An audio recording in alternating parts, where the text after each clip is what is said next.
عصر عمر ابو بكر ما كنت. احنا هنبدا مصر من بدايه الملك مينا واحد القطرين.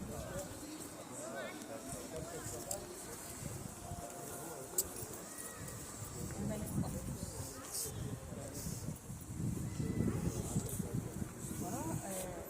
دي مراحل العصر المصري، العصر الفرعوني، العصر الاسلامي، العصر الحديث، العصر المعاصر. دي مراحل الصوت والصورة. الملك رمسيس صلاح الدين أيوب. الحلقة دي هصورها الحجارة بتتكلم. سيف الدين قطز، انت اللي قتلت بيبرس؟ لا انت اللي لا بيبرس اللي قتل. بيبرس اللي قتل. الدين بيبرس. ايوه بيبرس اللي قتل سيف الدين قطز. الله يسامحك. انا بهني حديث ده.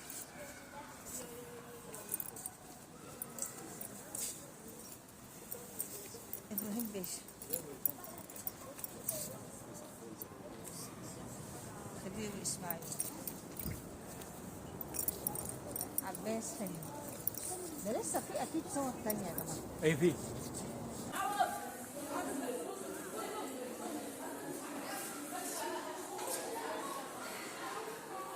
تاريخ، ده التاريخ قدام ارضنا. سعد الزغلول، يحيى ابراهيم باشا، عبد الخالق ثروت، عدلي، محمد فتح الله، بركات باشا. الناس دي يوم من الايام كانت مكاننا هنا.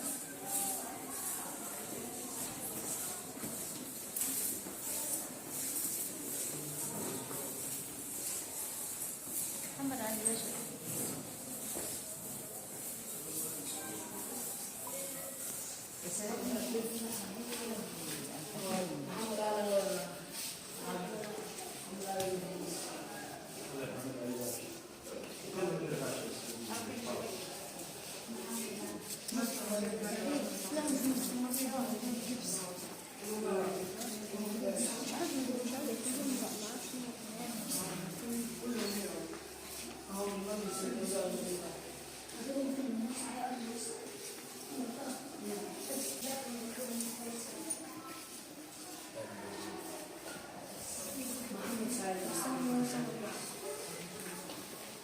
عايز تظهر ايه؟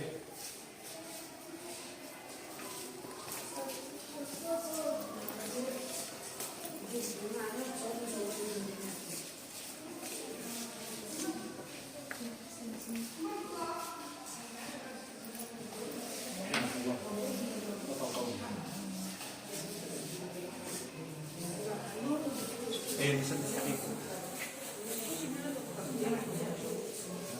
لا بطل قومي صوت وحدث. عم رجل في مصر. اغتيال احمد باشا الخزندار. شايف؟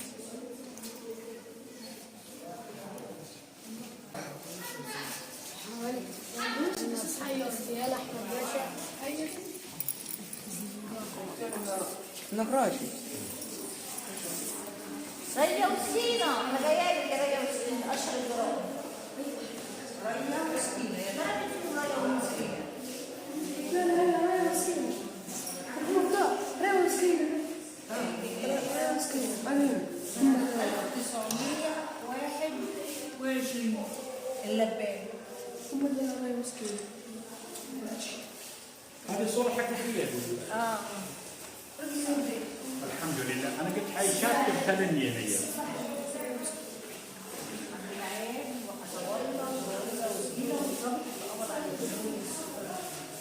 وين هذا الضابط اللي قبض عليه.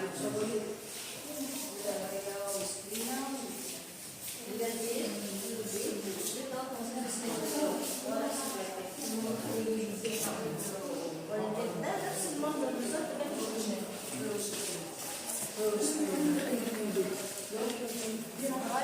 بس تصوير الفيلم كان بالوجه الجديد. وانا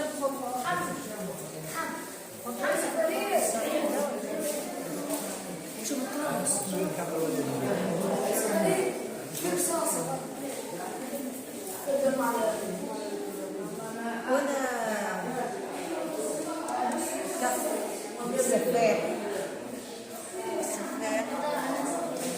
طب هل يا ترى بقى احنا عاملين كده الجرائم القديمة، هل الجرائم الحديثة اللي حصلت وكتر ما كترت ما بقيناش نلاقي كل يوم جريمة، هنكون في مكان تتحط هنا؟ ده سؤال نسأله لهم. حطوا الجرائم اللي انتوا كتير قوي في مكان. طب الأول زمان كده كان جريمتين، أشهر جريمتين، السفاح والخطر والقرية والسوري. هتلاحوا على إيه ولا إيه؟ بس الرجل دي حاجة وشنو؟ الرجل واليد دي. اليد دي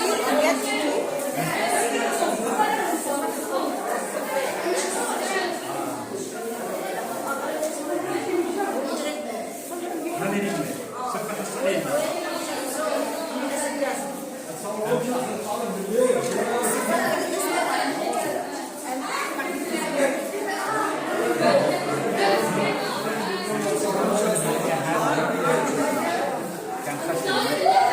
عشر لكم الخبر.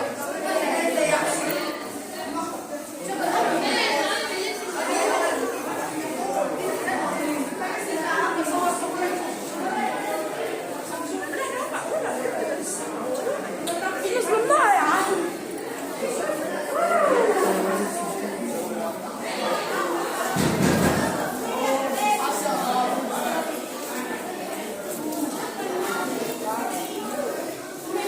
حصل فيها الجريمة بتاعت شهداء يناير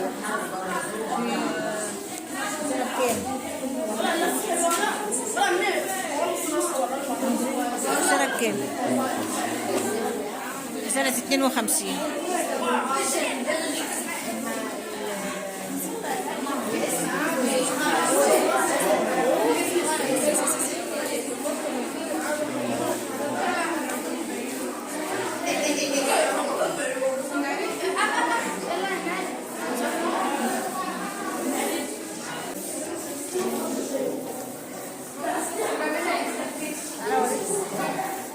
غنائم حرب اكتوبر. شوف السلاح كان عامل ازاي، والحمد لله ان السلاح ده قدرنا نكسب الحرب. تعالوا بقى دلوقتي بالاسلحه الحديثه، النظام الحديث، نتمنى نكسب الحرب. الشاشه سعيد زوجة حرفيه.